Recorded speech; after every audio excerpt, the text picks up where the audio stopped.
from the broadcast center in Los Angeles, this is KCAL 9 News at 7 a.m. Akshay Nanavati, a Marine vet and PTSD survivor. He's going to join us next in studio to talk about his book on his struggle with the condition.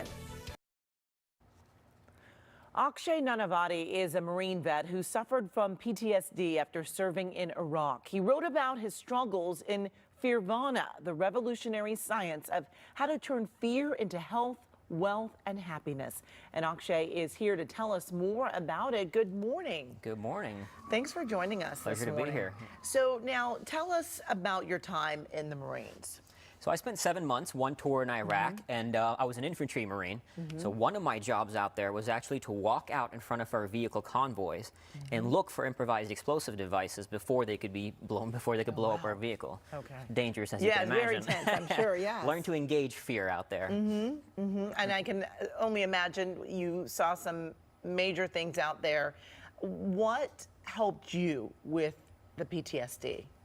You know, when I hit a low point, after drinking, we had this 5-day binge drinking session, just downing pints of vodka. And I woke up just thinking to myself that I wanted to take my own life, like there's no point going on. When I hit that low point, I realized something clearly needed to change, and I began researching neuroscience, psychology, spirituality to learn not only how to heal my own brain, but to really figure out what does it take to live a happy and meaningful life. And that led me to this concept of Fearvana, that we ultimately find our bliss by engaging fears to find a meaningful and worthy struggle. And that's what I started doing. I mean, just in the process of writing the book and doing ultra marathons, building a business, all of that. And that got me out of those sort of engaging my demons and finding my bliss and my path out of that. Yeah, and I understand that the Dalai Lama wrote the foreword of this book. How did that come about? I was blessed, as you can imagine, with that. So I shot a personal video for him, just telling him my journey, the struggles, how I got out of that, and everything I've done since then. We're giving away all the proceeds of the book to charity, so we're really trying to serve with this book. And eventually, after sort of 4 months of healthy persistence with the office there, I was blessed to receive the foreword, and it was truly incredible. Yeah, it is amazing. So you say in the book that anyone can turn their fears into health, wealth, and happiness. How do you go about that?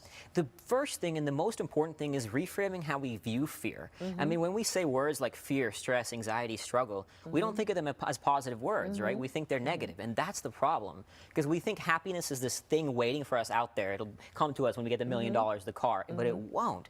It comes to us in the pursuit of struggle. And when we learn to say fear is this good thing, we can then engage it. And that's what I've done. I mean, everything I do today is terrifying, but that's the path to happiness. Wow, okay. Now, what inspired you to share all of this in a book?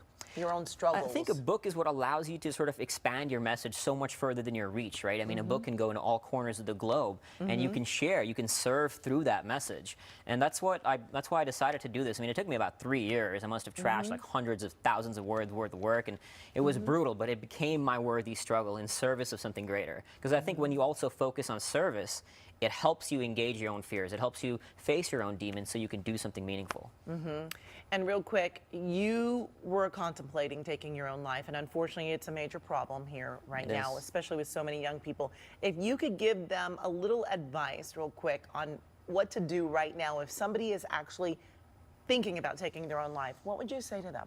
In the lowest of the lowest moments, it's hard. The biggest thing you can do is get outside support. You get some support from people around you to kind of get out from point 0 to just to get to point 2, point 3. Once you get to that point, then you can start finding a way out to get to sort of, step 4 or 5 and that kind of thing. But outside support is invaluable, especially initially when you're at your lowest, lowest moment. So whether it be suicide lines, get friends, family, anything to guide you out. I had my wife, I had people around me to help me out, my fellow veterans, and that got me far enough to when I could say, okay, now what? Now what do I do with this? And channel my demons into something meaningful. And unfortunately, a lot of other veterans are also dealing with these struggles. I lost a veteran friend to suicide as well, so I know how bad it can be. But I came to learn through all of this that our demons can be our greatest gifts. I mean, I translated my survivor's guilt into an ally. I lost a friend in the war, and today I have a picture of him up on my wall, and it says, "This should have been you. Earn this life." And now that survivor's guilt is my greatest ally in staying sober and doing something meaningful. So reframing how we view all of these things and making them something useful for us. Wow, it is powerful. Thank you. you. Thank you so much for joining us, and thank you so much for your service. Thank you for having me. And again, the book is called Fearvana, the revolutionary science of how to turn fear into health, wealth, and happiness. It's available where books are sold, and we will be right back.